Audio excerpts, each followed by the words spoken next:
오늘 우리에게 주시는 하나님 말씀 함께 읽고 또 나누겠습니다.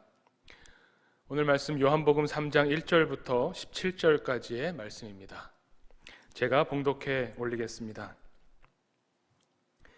그런데 바리새인 중에 니고데모라 하는 사람이 있으니 유대인의 지도자라. 그가 밤에 예수께 와서 이르되 랍비여, 우리가 당신은 하나님께로부터 오신 선생인 줄 아나이다. 하나님이 함께 하시지 아니하시면 당신이 행하시는 이 표적을 아무도 할 수 없음이니이다.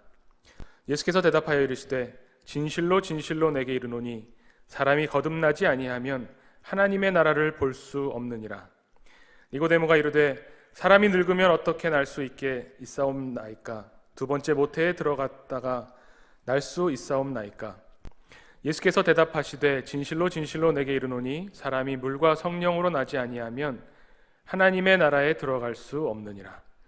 육으로 난 것은 육이요 영으로 난 것은 영이니 내가 내게 거듭나야 하겠다 하는 말을 놀랍게 여기지 말라. 바람이 임의로 불매 내가 그 소리는 들어도 어디서 와서 어디로 가는지 알지 못하나니 성령으로 난 사람도 다 그러하니라. 니고데모가 대답하여 이르되 어찌 그러한 일이 있을 수 있나이까? 예수께서 그에게 대답하여 이르시되 너는 이스라엘의 선생으로서 이러한 것들을 알지 못하느냐? 진실로 진실로 내게 이르노니 우리는 아는 것을 말하고 본 것을 증언하노라. 그러나 너희가 우리의 증언을 받지 아니하는도다. 내가 땅의 일을 말하여도 너희가 믿지 아니하거든. 하물며 하늘의 일을 말하면 어떻게 믿겠느냐? 하늘에서 내려온 자 곧 인자 외에는 하늘에 올라간 자가 없느니라. 모세가 광야에서 뱀을 든 것 같이 인자도 들려야 하리니 이는 그를 믿는 자마다 영생을 얻게 하려 하심이니라. 하나님이 세상을 이처럼 사랑하사 독생자를 주셨으니 이는 그를 믿는 자마다 멸망하지 않고 영생을 얻게 하려 하심이라. 하나님이 그 아들을 세상에 보내신 것은 세상을 심판하려 하심이 아니요 그로 말미암아 세상이 구원을 받게 하려 하심이라. 아멘. 오늘 말씀은 요한복음 3장 앞부분의 말씀입니다. 우리가 사순절을 맞아서 예수님이 이 땅에 오신 또 고난받으신 그 의미를 되새기는 시간을 가지고 있습니다. 오늘 말씀도 어떻게 보면 우리가 예수님을 믿는다고 하는 것, 그리스도인으로 이 땅을 산다고 하는 것이 무슨 의미인지, 우리가 과연 예수님을 알고 있는 것인지, 또 우리가 믿는다고 하는 우리의 믿음이 과연 어떠한 것인지를 다시 한번 생각해 보게 됩니다. 오늘 예수님을 찾아온 이 니고데모라고 하는 사람은 바리새인으로서 유대인의 지도자라고 이야기합니다. 아마도 산헤드린 공회의 의원이었을 것이라고 생각해 볼 수 있습니다. 이 유대인 중에서 바리새인이고 율법을 잘 알고 있고 또 많은 사람들로부터 존경받는 이 지도자인 니고데모는 예수님께 찾아와서 진리에 대해서 알고 싶어 합니다. 그런데 니고데모가 처음 예수님을 바라봤을 때 예수님을 어떠한 존재로 인식했는가 하는 것이 오늘 말씀에 나옵니다. 니고데모는 2절에 랍비여, 우리가 당신은 하나님께로부터 오신 선생인 줄 아나이다 라고 말씀합니다. 니고데모가 볼 때에는 예수님은 놀라운 표적을 보여주셨기 때문에, 보통 사람은 할 수 없는 그런 기적을 일으키셨기 때문에 하나님으로부터 오신 위대한 선생님, 하나님을 가르쳐주는 훌륭한 랍비라고 여겼다는 겁니다. 니고데모는 예수님을 그렇게 받고 그렇게 알고 있다는 것을 보여줍니다. 그런데 그것이 과연 예수님을 제대로 본 것이고 예수님을 제대로 아는 것인가? 이 니고데모를 특히 요한복음에서 설명하면서 니고데모가 어떤 사람이다라고 하는 것을 말해주는 부분이 있습니다. 2절에 니고데모는 예수님을 찾아왔는데 언제 찾아왔냐면 그가 밤에 예수께 와서 이렇게 말했다라고 합니다. 아니, 밤에 찾아왔으니 밤에 왔다고 하나 보다 라고 생각할 수 있지만 이 요한복음이 니고데모를 이야기할 때 밤에 온 사람 이렇게 표현한 겁니다. 여기에만 그런 것이 아니라 요한복음 뒷부분에 예수님께서 십자가에서 죽으시고 난 이후 장사 지내는 것에 관한 문제에 대해서 이야기할 때 니고데모가 등장을 합니다. 그때 요한복음이 니고데모를 뭐라고 표현하냐면 밤에 주님을 찾아왔던 니고데모라고 이야기합니다. 그만큼 밤에 니고데모가 예수님을 만나러 왔다는 것이 중요하다는 이야기입니다. 요한복음을 1장부터 읽어보면 예수님을 표현할 때 뭐라고 표현하냐면 이 세상에 빛으로 오셨다. 예수님은 빛이시다라고 말합니다. 빛이신 예수님을 밤에 있는 사람 니고데모가 찾아온 겁니다. 굉장히 의미심장한 내용입니다. 니고데모는 유대인들에게 있어서는 굉장히 많이 아는 사람, 성경의 정통에 있고 하나님의 뜻이 무엇인지 알고 있는 사람으로 여겨지지만 사실 그는 빛이 없는 어둠 가운데 있는 사람이었다는 것을 의미합니다. 어둠에 있는 사람이기 때문에, 밤에 있는 사람이기 때문에 빛이신 예수님께 나와서 진리가 무엇인지 밝히 알고자 했던 것입니다. 그런데 이 니고데모가 밤에 속한 사람이기 때문에 예수님에 대한 평가는 결국 육의 눈으로 보는 평가였습니다. 신기한 기적을 일으키는 선생. 그러나 예수님은 그런 분이 아니시죠. 예수님이 어떤 분인가 하는 것을 예수님은 니고데모에게 알려주시고자 했습니다. 그래서 나온 말씀이 3절의 말씀입니다. 예수님께서 이르시되 진실로 진실로 내게 이르노니 사람이 거듭나지 아니하면 하나님의 나라를 볼 수 없느니라. 이 말씀이 무슨 의미일까? 니고데모가 이 말씀을 듣고 영 알아듣지 못했다는 것이 그 다음 답변에 이어집니다. 사람이 늙으면 어떻게 날 수 있습니까? 두 번째 모태에 들어갔다가 날 수 있습니까? 예수님께서는 진리의 말씀을, 하나님의 나라를 드러내는 것을 가르쳐 주셨는데 니고데모는 이것을 알아듣지 못한 겁니다. 육의 언어로 들으니 예수님의 이 말씀이 이해가 안 되는 겁니다. 예수님의 이 3절 말씀을 본문 그대로, 번역한 게 아니라 본문 그대로의 단어를 살펴보면 진실로 진실로 내게 이르노니 사람이 거듭나야 된다. 이 말씀을 원래 언어로는 이렇게 표현합니다. 아멘, 아멘, 아노덴. 아노덴 하지 않으면 하나님 나라를 볼 수 없다는 말입니다. 이 직역이 어떻게 보면 의미를 더 분명하게 우리에게 알려줍니다. 예수님이 진실로 진실로 이런 말씀은 그냥 단순히 강조인가 보다 하지만 그거보다 더 깊은 의미가 있습니다. 아멘, 아멘 하고 말씀을 시작하시는 겁니다. 이 아멘이라는 말은 우리가 기도할 때에 우리가 기도를 다 하고 나서 예수님의 이름으로 기도합니다. 아멘 하는 바로 그 아멘입니다. 유대인들도 하나님의 말씀을 선포하고 난 이후에 마지막 부분에 아멘이라고 했습니다. 또 하나님께 기도를 드리고 나서 그 마지막 부분에 아멘이라고 말합니다. 이 아멘이라는 말은 이 기도가, 이 하나님의 말씀이 참된 것이고 신실한 것임을 천명하는 겁니다. 표현하는 겁니다.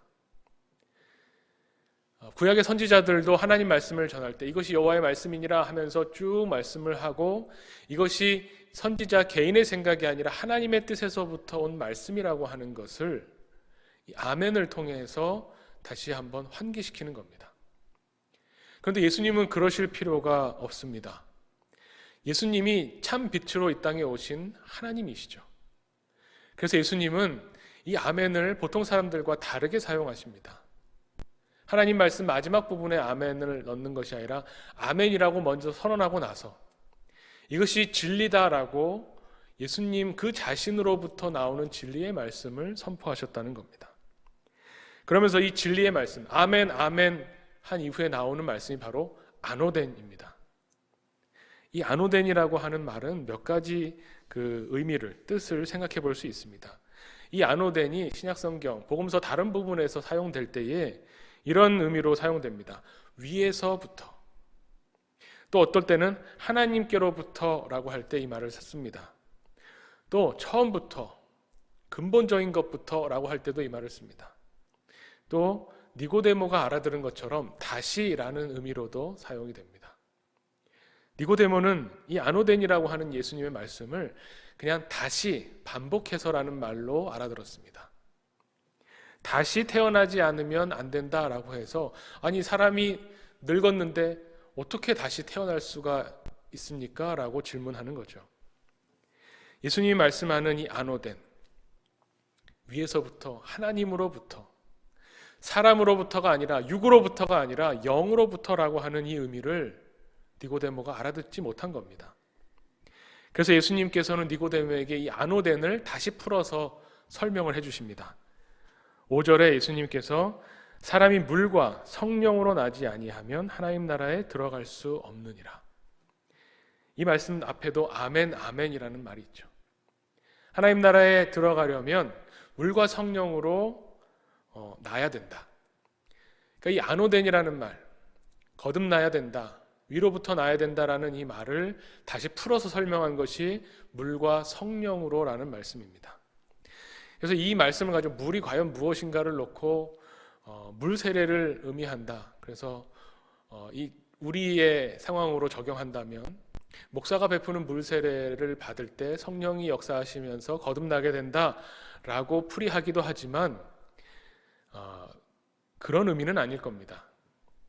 이 물리적으로 우리가 느끼는, 마시는 이 물을 말하는 것이 아니라 결국 물과 성령으로라는 말은 이 아노덴이라는 말을 다시 한번 풀어서 반복한 것으로 우리가 이해하면 됩니다.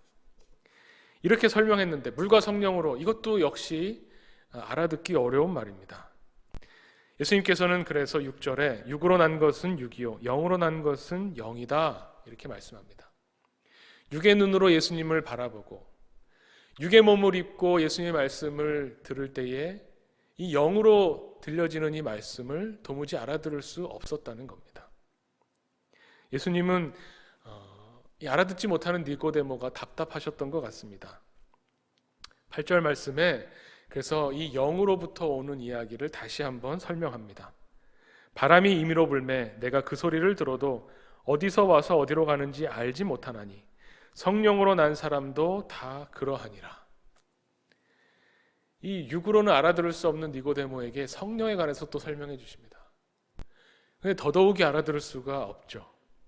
예수님이 얼마나 답답하셨겠습니까? 사람이라고 하는 존재는 하나님께서 우리를 창조하실 때 우리는 어떤 존재냐면 육의 몸만으로 이 세상만을 살아가는 존재로 하나님 우리를 창조하지 않으셨습니다. 하나님께서 흙으로 사람을 빚으시고 하나님의 형상을 따라 창조하시고 우리에게 하나님의 생기를 불어 넣어주셔서 생명으로 살아갈 수 있도록 영적으로 하나님과 교제하며 소통하며 살아갈 수 있는 존재로 우리를 만드셨습니다. 그런데 우리 인간은 죄로 인해서 이 영의 세계, 영이신 하나님과 소통하는 이 관계가 깨어지고 육으로 이 땅을 살아가는 존재가 되어버렸습니다. 이 얼마나 답답한 일입니까? 예수님께서 니고데모에게 하늘의 일, 하나님의 일을 말씀하시는데 니고데모가 알아듣지 못하는 것에 대해서 참 많이 답답해 하셨을 겁니다. 이런 답답함, 예수님이 답답해 하신 것이 어떻게 답답해 하셨을까? 제가 그래서 여기에 대해서 우리가 봤을 때 답답함을 느낄 만한 그런 사진을 몇 장 보여드리겠습니다. 예를 들면 이런 겁니다.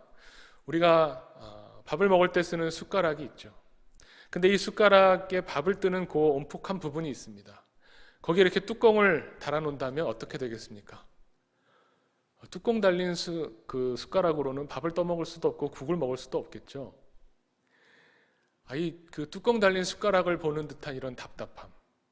또 의자는 우리가 앉기 위해서 만들어 놨는데 의자에 사람이 앉는 그 부분을 이렇게 볼록하게 뾰족하게 만들어 놓으면 그 의자에 어떻게 앉을 수 있겠습니까? 몇 가지 원래 용도와 쓰임새에 맞지 않는 그런 어떤 사물의 모습을 보게 될 때 우리가 보기만 해도 답답함을 느낍니다. 아니 저걸 어떻게 사용해야 되나? 원래의 용도가 있는데 저 물건이 왜 저렇게 생기게 된 건가? 예수님이 니고데모를 보시면서 느꼈던 답답함도 아마 이런 것과 같지 않을까 생각해 봅니다. 원래 인간은 영적인 존재로 하나님과 소통하며 하나님과의 관계 속에 살아야 되는 존재인데, 육의 본성만을 가지고 육의 일을 쫓으면서 이 세상의 물질적인 것만 바라보면서 살아가는 우리의 모습을 답답해 하시며 우리에게 생명을 주시기 위해서, 우리를 구원하시기 위해서 주님이 이 땅에 오신 겁니다. 예수님이 주시고자 하는 원래 우리의 목적대로, 원래 하나님이 우리를 창조하신 그 모습 그대로 우리를 회복시키시기 위해서 오신 그 예수님의 말씀이 이어집니다. 니고데모를 향해서 예수님이 10절에 너는 이스라엘의 선생으로서 이러한 것들을 알지 못하느냐 말씀하시죠. 육의 눈으로는 도저히 알 수 없는 이 암, 성경을 아무리 열심히 공부하고 배워도, 선현들로부터 어떠한 지혜로운 말씀을 들어도, 아무리 머릿속으로 이성을 가지고 생각을 해도 알게 되지 못하는 알미 있다는 겁니다. 그 알미 무엇인가? 11절에 이렇게 말씀하십니다. 우리가 아는 것을 말하고 본 것을 증언하노라. 우리는 우리가 아는 것을 말하고 본 것을 증언하노라 라고 말씀하실 때에 주님이 말씀하시는 이 아는 것은 무엇이겠습니까? 영으로 아는 것, 진실됨으로 아는 것, 하나님께서 우리에게 보여주셨기 때문에 알 수 있는 것을 이야기합니다. 육에 속해 있는 우리는 도저히 알 수 없는 것입니다. 고린도전서 15장 50절에 이렇게 말씀합니다. 형제들아 내가 이것을 말하노니 혈과 육은 하나님 나라를 유업으로 받을 수 없고 또한 썩은 것은 썩지 아니한 것을 유업으로 받지 못하느니라. 육에 속해 있는 사람은, 육의 것만 추구하는 사람은 이 주님이 말씀하시는 이 암, 정말로 주님으로부터 오는 이 깨달음과 알을 누리지 못한다는 말씀입니다. 결국 예수님이 니고데모에게 하시고자 했던 말씀은 모세가 뱀을 드는 것과 같은, 니고데모가 잘 알고 있는 구약의 말씀을 인용하면서 결국 주시는 말씀의 핵심적인 키워드는 영생입니다. 15절에 그를 믿는 자마다 영생을 얻게 하려 하심이다 말씀합니다. 이 영생, 육으로는 도저히 알 수 없고 육으로는 도저히 깨달을 수 없는 이것이 바로 영생입니다. 이 영생은 그냥 물리적인 시간이 끝나지 않아서 영원히 사는 생명, 이런 것을 말하는 것이 아니죠. 이 영생이라고 하는 것은 올 세대의 생명이라고 하는 종말론적인 어떤 사상이 담겨 있습니다. 그러면서도 이것은 동시에 하나님께서 우리에게 주시는 이 현재적인 선물이라고도 말할 수 있습니다. 니고데모에게 말씀하신 너는 이스라엘의 선생인데 알지 못하느냐 하는 그 알은 지식적인 알미라면, 우리가 알고 있고 증언한다라고 하는 이 알은 지식의 문제가 아니라 관계의 알미입니다. 하나님과의 관계 속에 들어가서 예수 그리스도를 통해서 하나님과의 관계가 회복되어서 영이신 하나님과 소통을 하면서 하나님의 뜻이 무엇인가를 찾으면서 하나님 주시는 이 생명을 누리게 되는 것, 그것이 바로 예수님이 우리에게 알려주시는 진리로서의 알미입니다. 관계를 맺을 때에 알게 되는 암, 하나님으로 충만하게 되고 성령으로 충만하게 되었을 때 우리가 알게 되는 이 알미 바로 영생입니다. 그래서 요한복음은 16절에 우리가 잘 알고 있는 말씀으로 다시 한번 우리에게 선언합니다. 하나님이 세상을 이처럼 사랑하사 독생자를 주셨으니 이는 그를 믿는 자마다 멸망하지 않고 영생을 얻게 하려 하심이라. 하나님은 예수 그리스도 독생자를 보내셔서 우리에게 이 구원의 생명을 주시기를 원합니다. 이 영생을 주시기를 원합니다. 하나님과의 관계 속에서 알게 되는 이 참된 알을 통해서, 이 진리를 통해서 우리가 이 땅을 살아갈 때에 육의 매인 사람으로 사는 것이 아니라 하나님 나라로부터 오는 이 생명을 누리는 사람으로 살아가기를 원하신다는 것입니다. 예수님이 이 땅에 오셔서 우리를 구원하신다고 하는 이 말씀의 의미는, 예수님을 믿는 사람은 종말의 때에, 마지막 때에 다 예수님께서 구원하셔서 천국으로 들어가게 하시고 나머지 사람은 다 지옥으로 가고 저주받고 심판한다. 그러니 예수님을 믿어서 이 구원받는 사람의 숫자 안에 들어가야 된다. 이런 두려움을 주시기 위함이 전혀 아닙니다. 예수님이 이 땅에 오신 목적을 오늘 요한복음 3장 17절은 이렇게 이야기합니다. 하나님이 그 아들을 세상에 보내신 것은 세상을 심판하려 하심이 아니요 그로 말미암아 세상이 구원을 받게 하려 하심이라고 말씀합니다. 예수님은 우리에게 생명을 주시고자 오셨습니다. 예수님은 우리에게 공포와 두려움을 주시기 위해서 믿지 않으면 지옥 간다, 믿지 않으면 심판받아서 끓는 가마솥에 불타는 괴로움 속에 떨어진다, 이런 것을 주시기 위해 오신 것이 아닙니다. 이런 것을 잘못 사용하는 사람들이 있습니다. 예수님이 이 땅에 오신 것은 빛으로 오셨고 진리로 오셨고 하나님께 이르는 이 길로서 이 땅에 오셨습니다. 그래서 예수님이 오시면 그 빛이신 예수님을 받아들이고 영접하는 우리의 모습이 있게 됩니다. 그런데 빛이신 예수님이 오셨을 때 여전히 어둠 속에서 빛을 거부하고 어둠 속으로 피하는 그런 거짓된 것들이 드러나게 된다는 겁니다. 빛이 없을 때에는, 캄캄한 어둠일 때에는 무엇이 진짜이고 무엇이 가짜인지 알 수 없지만 빛이신 예수님이 오셨을 때 세상에 참된 것과 거짓된 것이 드러나게 됩니다. 이 거짓된 것은 죄로 드러나게 되고 예수님께서 오셨다고 하는 그 자체가 세상에 죄가 무엇인가를 드러내기 때문에 세상이 예수님을 미워하게 됩니다. 그래서 예수님이 이 땅에 오신 결과로 세상에 심판이 있는 것이지 예수님이 결코 심판하시기 위해서 이 땅에 오신 것은 아니라는 것을 성경이 말씀합니다. 주님이 오시면 자연스러운 결과로 드러나게 되는 이 거짓, 이 죄, 이 악과 이 어두움이 어떻게 보면 심판이라고 하는 것을 우리에게 보여주는 겁니다. 예수님이 오신 것을 영접하고 기뻐하며 하나님과 사랑의 관계 안에 들어가서 하나님이 어떤 분이신가를 참된 알므로 알게 되는 우리에게는 해당 사항이 없는 말씀입니다. 예수님께서는 그래서 이것이 가능하게 해주는, 우리가 하나님을 믿을 수 있게 되고 이 관계 속에 들어갈 수 있게 해주는, 그것이 우리의 능력과 우리의 어떤 노력이 아니라는 것을 오늘 말씀을 통해 우리가 마지막으로 다시 한번 보게 됩니다. 우리를 하나님의 사람으로, 하나님의 자녀로 우리의 관계를 회복시켜 주시기 위해서 예수님이 오셨고 이 예수님을 통해서 우리가 거듭나게 되는데 그것을 다르게 표현하면 성령으로 말미암았다고 말합니다. 8절 말씀에 다시 한번 8절 말씀을 보면 바람이 임의로 불매 내가 그 소리를 들어도 어디서 와서 어디로 가는지 알지 못하나니 성령으로 난 사람도 다 그러하다 말씀합니다.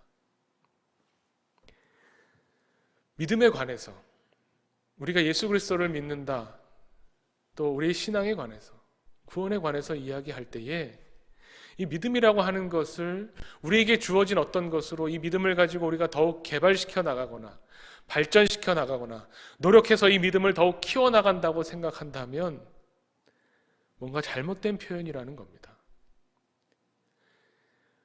우리를 하나님을 믿게 하고 우리로 하여금 예수를 그리스도라고 고백하게 하는 분은 성령입니다. 이 성령에 대해서 오늘 요한복음의 말씀은 성령은 바람과 같다라고 이야기합니다. 이 바람은 그냥 임의로 부는 겁니다. 우리는 그 바람을 잡을 수도 없고 그 바람을 똑똑히 볼 수도 없고 그 바람을 통제할 수도 없습니다. 그런데 마치 그것을 우리는 통제할 수 있는 것처럼 우리가 예수 그리스도를 이제 믿게 되었으니 이 믿음을 더욱 개발시키고 더욱 열심으로 노력해서 이 믿음이 큰 사람, 훌륭한 사람이 되어서 뭔가 하나님 나라에 공헌해야 되겠다라고 생각한다면 오해라는 겁니다. 성령은 그런 분이 아닙니다. 성령은 하나님의 뜻대로, 하나님의 주권대로 우리의 노력과 우리의 힘이 아닌 하나님이 참된 주인이시라는 것을 진정으로 우리에게 보여줍니다.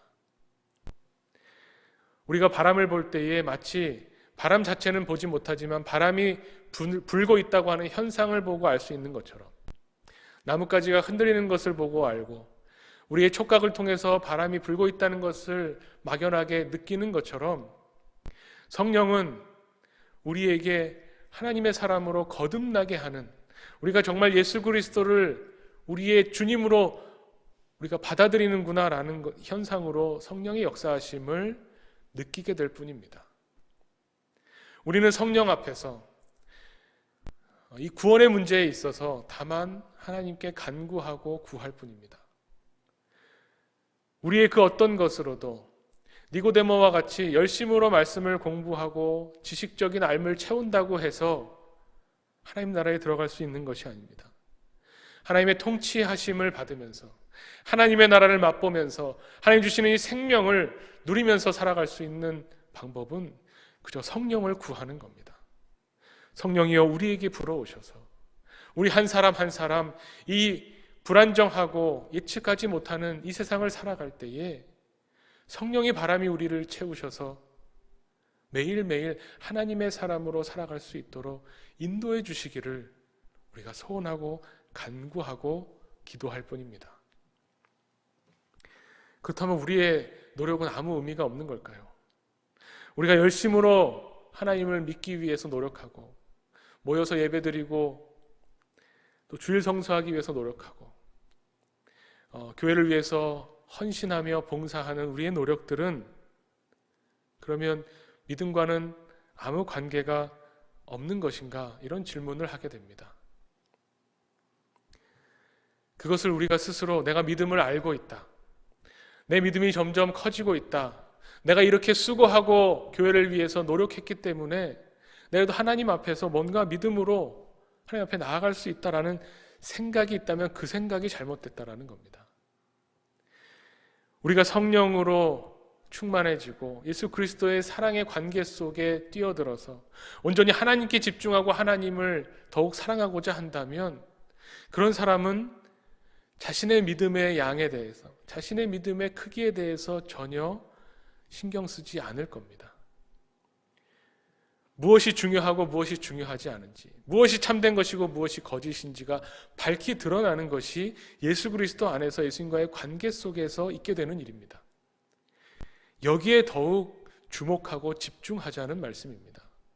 성령은 바람과 같아서 잡으려고 해도 잡을 수는 없지만, 그렇지만 우리는 그 성령 바람, 그 임의대로 부는 바람인 그 성령의 인도하심을 받아서 우리가 더욱 그 성령을 충만히 느끼게 되는 때 되는 것을 향해서 달려가고 있습니다. 우리의 힘과 우리의 의지와 우리의 노력을 통해서 하려는 것이 아니라 바람 같은 성령을 통해서 하나님께 더욱 가까이 나아가고자 우리가 살고 있습니다. 우리의 모습은 어떠한 모습인가?